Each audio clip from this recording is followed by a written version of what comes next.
ఉన్నారు ఎండలో చెమటల్లో ఏమనుకోవద్దు. నాకు అక్కడ ఎస్పీ గారితో మనకి అన్ఎక్స్పెక్టెడ్ ఈవెంట్ అయితే ఎస్పీ గారి ఆఫీస్లో కొంచెం టైం పట్టింది. తర్వాత మధ్యలో ఒకళ్ళిద్దరి దగ్గర ఆగాల్సి వచ్చింది. ఏదేమైనా మీరు అందరూ ఓపికగా ఉన్నారు కలవటానికి. Thank you. మొన్న వచ్చిన రోజు ఆ రోజు కుదరలేదు ఎక్కువసేపు మీ అందరితో ఉండడానికి. ఇప్పుడు కూడా చాలా మంది ఉన్నారు. అందరి పేర్లు ఇంకా బ్రెయిన్లోకి ఎక్కాలంటే టైం పడుతుంది. బట్ వచ్చే ఒక సంవత్సరం రోజుల్లో మెల్లగా ఎక్కువ మందిని 1-4 సార్లు కలిస్తే కొద్దిగా రిజిస్టర్ అవుతుంది. ఏమనుకోమాకండి. మీకు రాష్ట్రం గురించి మీరంతా చాలా చైతన్యవంతులు. గుంటూరు జిల్లా ప్రజలంటేనే రాజకీయంగా చైతన్యవంతులు. మీకు నేను చెప్పేదానికన్నా మీకే ఎక్కువ తెలుసు. రోజు చూస్తూ ఉన్నారు బాధలు ఇవన్నీ. ఇప్పుడు ఏదేమైనా మీరందరూ గుర్తుపెట్టుకోండి, నేను మీకు అండగా ఉంటానని మొన్న చెప్పాను, మళ్ళీ చెప్తా ఉన్నాను. ఎట్టి పరిస్థితుల్లో మీ మీద అమానుషంగా ఎవరు ప్రయత్నించినా కూడా వాళ్ళ పేర్లు గుర్తుపెట్టుకోండి, వాళ్ళు చేసినవి గుర్తుపెట్టుకోండి. ఎలక్షన్ అయిపోయిన తర్వాత రండి, తప్పకుండా మన ప్రభుత్వం దీన్ని ఆపడం ఎవరి తరం కాదు. చాలా మంచి విక్టరీ రాబోతోంది. సో ఈ గుంటూరు జిల్లాలో అయితే వైసీపీ వాసన కూడా కనిపించదు మనకి. దాని గురించి అసలు భయపడాల్సిన పనే లేదు. బాబు గారికి కూడా తెలుసు, లోకేష్ గారికి తెలుసు కార్యకర్తల మీద ఎంత ఇబ్బందులు పెట్టారు,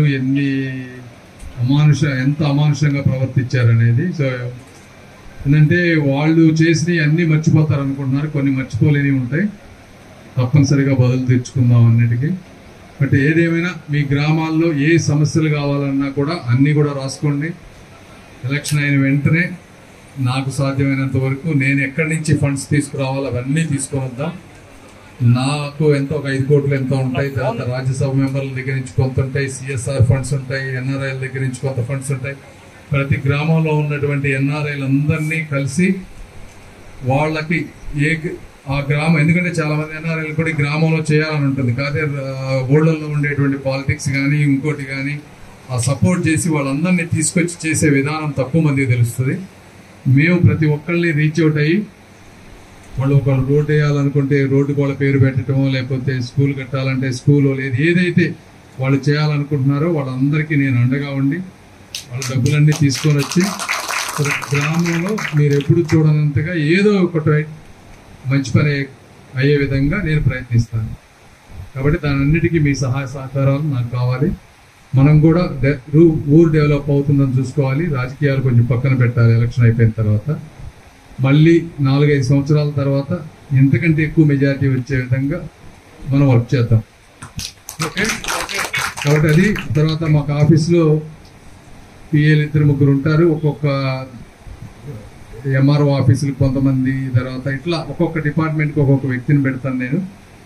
ఏ ప్రాబ్లం ఉన్నా కూడా మీరు లోకల్ ఎమ్మెల్యేతో అవ్వకపోతే అక్కడ కాంటాక్ట్ చేయొచ్చు.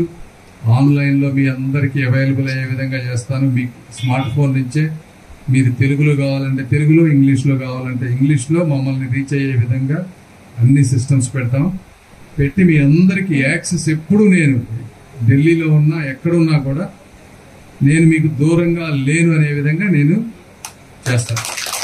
ఎందుకంటే మీ అందరికీ అది ఒక్కటే ఉంటుంది. కాబట్టి నేను ఇక్కడికి రావాల్సిన అవసరం లేదు. అయినా వచ్చాను అంటే ఏదో బలమైన కారణం ఉంటేనే వస్తాను, అంతే కదా. ఇందులో నేనేమి చేసుకునేది ఏమీ ఉండదు.